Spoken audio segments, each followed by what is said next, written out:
This daily market report is made just for you by Bradrock, the first ever needs-matched life insurance that changes as your life changes. South Africa has recorded a daily average of just 637 new COVID-19 cases over the past week. The last time the country saw levels of infection this low was during the early stages of the pandemic in May 2020, less than 3 months after the country's first case was detected. Hospital admissions and COVID-19 deaths are also drastically down. According to the National Institute for Communicable Diseases, fewer than 5,000 people were in hospital with COVID-19 by Tuesday, a drop of around 65% in 2 months. However, while South Africa sees a drastic reduction in cases, other parts of the world are seeing a resurgence.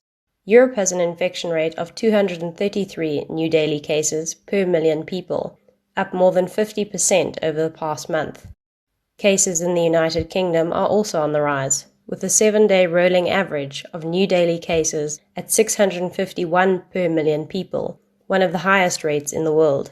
Scientists around the world are closely tracking a descendant of the highly infectious Delta variant that has been found in both the UK and the US. The new variant, known as AY.4.2, is said to be 10% more infectious than its predecessor, though cases are still very low. Former FDA Commissioner Dr. Scott Gottlieb says that while the new variant isn't an immediate cause for concern, urgent research is required to determine whether it is more infectious or able to avoid the body's immune response. Hours after announcing it had reached a landmark wage agreement with striking sector workers, the Steel and Engineering Industries Federation of South Africa postponed a media briefing on the matter, saying a new date and time would be announced. SAFSA had previously revised its 4% offer to 6%, but that was rejected by the National Union of Metal Workers of South Africa.